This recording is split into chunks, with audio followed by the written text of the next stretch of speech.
नमस्कार, आप देख रहे हैं खबर दृष्टिकोण चैनल और मैं हूं आपके साथ पल्लवी। लखनऊ से इस वक्त एक गंभीर मामला सामने आया है, जहां एक किसान ने अपनी ही जमीन पर जबरन कब्जे का आरोप लगाया है। मामला रसूखदारों और पुलिस की कथित मिलीभगत से जुड़ा बताया जा रहा है। यह पूरा मामला लखनऊ के मऊ कला क्षेत्र का है, जहाँ किसान आलोक का आरोप है कि उसकी जमीन पर फर्जी दस्तावेजों के जरिए कब्जे की कोशिश की जा रही है। पीड़ित का दावा है कि यूपी स्टेट जीएसटी के additional deputy commissioner Harendra Pratap Singh के पिता के नाम फर्जी रजिस्ट्री कराई गई है। आलोक का कहना है कि एक निलंबित पूर्व लेखपाल की मदद से गलत चौहदी तैयार की गई और सिविल कोर्ट के स्टे ऑर्डर के बावजूद प्लांट पर बुलडोजर चला दिया गया। जी, मेरा नाम आलोक चंद्रा है और मैं इलाहाबाद का रहने वाला हूँ। मैं और मेरे पार्टनर अमित कुमार हम लोगों ने संयुक्त रूप से लखनऊ के सुल्तानपुर रोड स्थित मॉडर्न मऊ कला में ज़मीन ली थी। उसके बाद हमारी ज़मीन पे हमारा कब्जा था। अभी कुछ दिन पहले कुछ लोग, जिसमें से रुद्रपाल सिंह नाम के व्यक्ति आते हैं, रात में हमारी बाउंड्री गिरा देते हैं। सुबह जब मैं मौके पे पहुंचा तो फिर मैं वहां से फिर थाने गया। थाने जाके मैंने एप्लीकेशन दी। फिर इस रिगार्डिंग हमने कोर्ट में एक शांतिपूर्ण अध्यासन के लिए एक वाद दाखिल किया, जिसका आदेश हमें प्राप्त हुआ।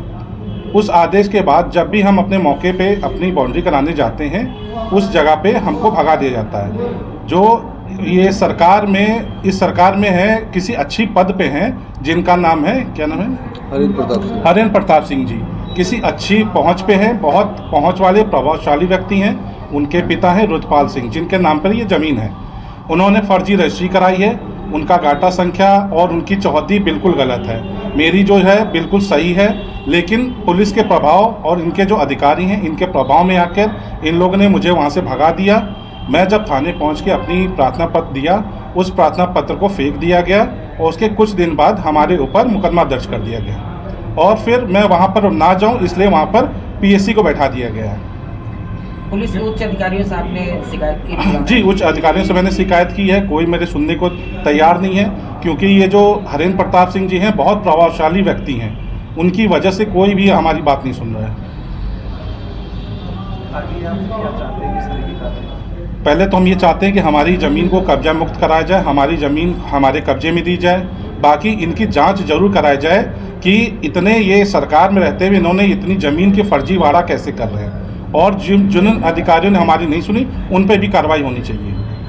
इस पर लीगल तौर पे क्या कुछ कोर्ट के द्वारा भी? जी, लीगल तौर पे हमारे वकील साहब हैं, इनसे आप जो भी लीगल हो आप इनसे पूछ सकते हैं।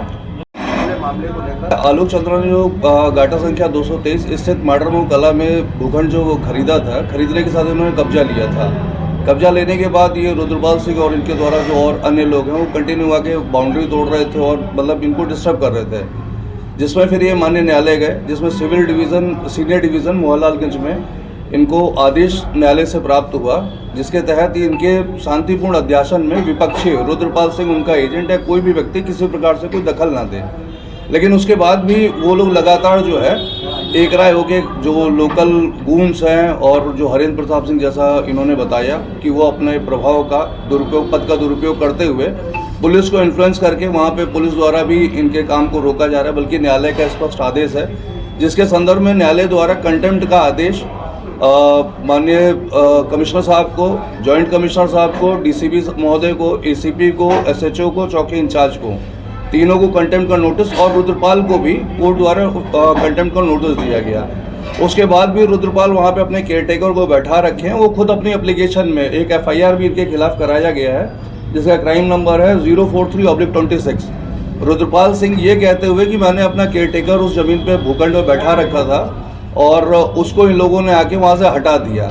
जब न्यायालय का स्पष्ट आदेश है कि ये इनका कोई भी व्यक्ति उस भूखंड पे इनके आलोक चंद्रा जो वादी हैं, इनके शांतिपूर्ण अध्यासन में दखल ना दे, उसके बाद भी वो केयरटेकर बैठा रखे और पुलिस कंटेम्प्ट पुलिस को नोटिस जा चुका है।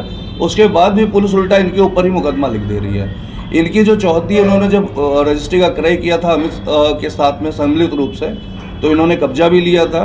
और जो रुद्रपाल है, इनकी जो चौहद्दी है वो लगभग, इनका जो गाटा है वो 223 ही है, उसमें इन्होंने लगभग 13,000 कुछ वर्ग फीट की ज़मीन खरीदी है। परंतु इन्होंने चौहद्दी दिखा रहे हो कि संपूर्ण रकबे की दिखा रखी है, जो 223 गाटा लगभग 1.5 लाख स्क्वायर फीट का है, उसकी पूरी चौहद्दी। तो ये करते क्या है, कोई भी उस 223 में क्रय विक्रय करता है तो वो चौहदी इन्होंने पूरी जो है दोषपूर्ण लगा रखी है, उसी के आधार पे वहाँ से कुछ अनैतिक डिमांड या उसको डिस्टर्ब करने का काम करते हैं। 26 जनवरी को गणतंत्र दिवस के दिन जब न्यायालय के आदेश के अनुरूप वादी जो आलोक चंद्रा है, इन्होंने अपने प्लॉट पे एक झंडारोहण का कार्यक्रम रखा था। जब ये वहाँ पे पहुँचे तो अचानक से कम 7-8 थाने की 30-40 पुलिस वहाँ मौके पे पहुँच गई और उनको रोकने लगी। जिसके बाद अखिलेश करके एक लोकल वहाँ के हैं, एक पूर्व लेखपाल भी हैं, ये कम से कम 30-40 लोग असलाह लहराते हुए वहाँ पे पहुँचे पुलिस के सामने ही, और कोर्ट के आदेश को कहने लगे हम इस तरह के किसी आदेश को नहीं मानते, हम कल यहाँ पे आके ज़मीन पे कब्जा करेंगे, जो आएगा उसको जान से मार देंगे।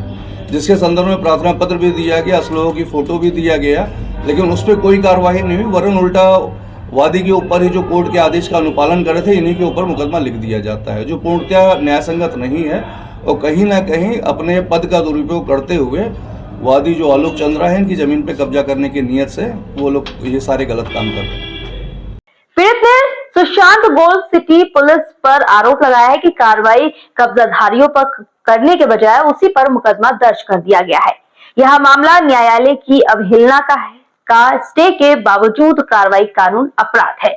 किसान ने मुख्यमंत्री से न्याय की गुहार लगाते हुए एफआईआर दर्ज करने और ईडी सीबीआई जांच की मांग की है। फिलहाल पूरा परिवार दहशत में है और प्रशासन की भूमिका पर सवाल खड़े हो रहे हैं। इस खबर को लेकर आप क्या कहेंगे, हमें कमेंट करके जरूर बताइएगा। बाकी आगे कैसे देश दुनिया तमाम खबरों को देखने के लिए हमारे चैनल खबर दृष्टिकोण के साथ बने रहें।